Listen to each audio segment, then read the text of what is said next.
Howdy, folks. I'm Bob Schrupp, physical therapist. Brad Heine, physical therapist. Together, we are the most famous physical therapists on the internet. In our opinion, of course, A little Bob. pause there, mid-speech. I almost forgot my name. Today, we're going to talk about 2 unbelievably easy ankle strengthening exercises that work. You don't need any equipment, and it's also what's nice about it. If you don't have an ankle sprain, it can help you prevent ankle sprains. Right.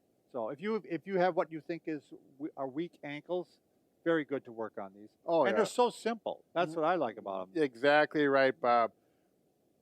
But But if you are new to our channel, please take a second to subscribe to us. We provide videos how to stay healthy, fit, pain-free, and we upload every day.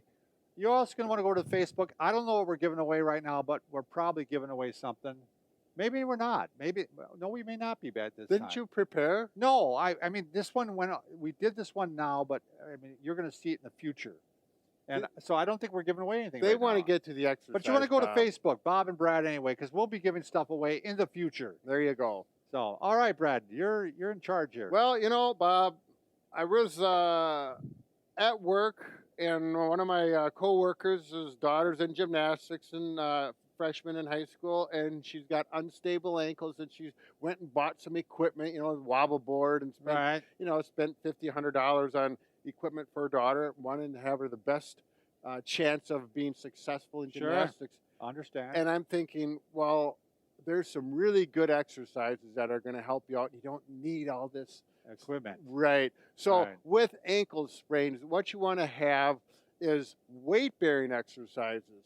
I mean, absolutely. It's okay to use bands and do exercises. It's okay to start off that way. Right. But eventually, you're going to want to get to the point where you're weight-bearing, because that's what you're going to be dealing with in real life in sports. That's when they get sprained. Yep. When you don't sprain your ankles if you're not on the ground. You're not spraining your ankle like when this. When the foot hits the ground, that everything old saying. changes. There you go. Yeah. So what we're going to do is we're going to do 2 weight-bearing and 2 different planes, or we're going to call it. One is up and down, because that's a very important thing with the ankle. And the next is even more important for ankle sprains, is sideways motion. Right. There you go. That's it. Now we're going to get into the details of how to do them. Bob, go ahead. Stand up, please. Yeah, there you go. Booyah. Wow, with the booyah stick. The reason we're using the booyah stick, you don't have to have one.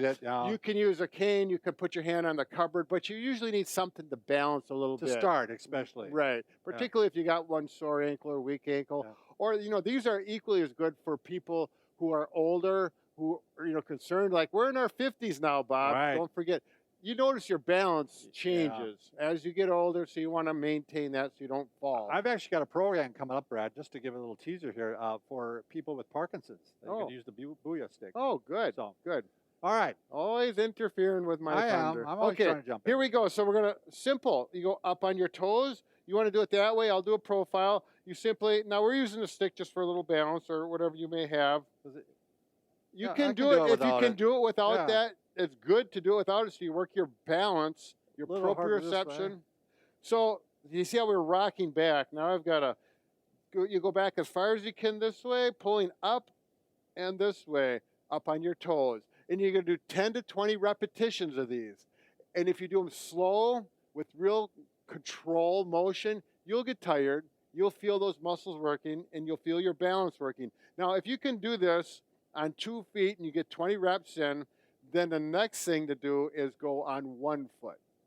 And then oftentimes you'll now you're getting to the point where you need something to balance. And there will be some people, some real good level athletes who will be able to do this, without the stick. I'm actually better on my left side than my right side.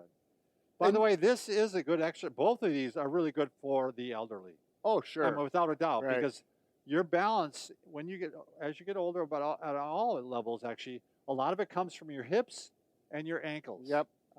So a lot of your stability does. So if you work those 2, and we're certainly showing you the lower one right now, your balance is going to be a lot better.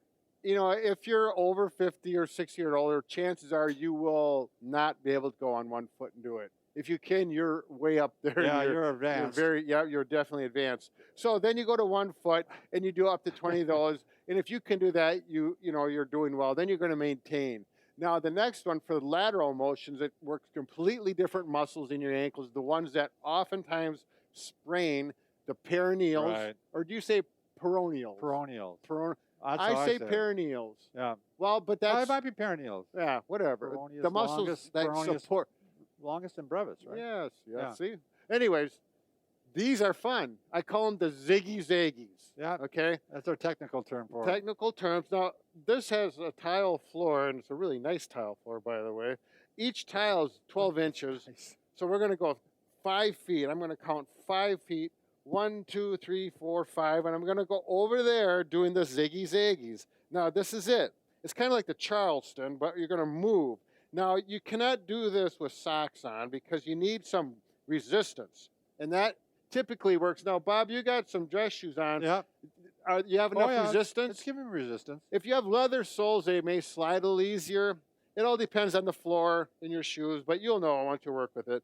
And this is a really nice exercise to work all those muscles in the smaller muscles that control that lateral motion. Now, if you're a younger athlete, Brad, I would say you're doing it fast, right? I would work up to higher speeds. Right, but you still want to get good range of motion Yeah. and do it with definition. Because when it gets too easy, now we did 5 feet. If you go over 5 and back 5, that's 1 rep. Sure. You want to do about 5 reps. You may start out at 3, depends on if you got a weak ankle. Boy. But when it gets too easy, again, go to 1 foot. Now this is a big difference.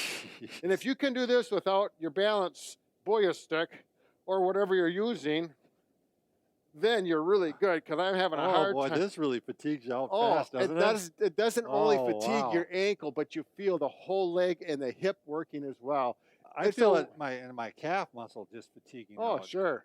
It's definitely, it's just not the ankle. But, ankle sprains can be caused as a result of a weak hip, possibly. Oh, absolutely. Oh, I just Anywhere pulled along on the chain. I pulled on my wire, Bob. Can you still hear him? Okay.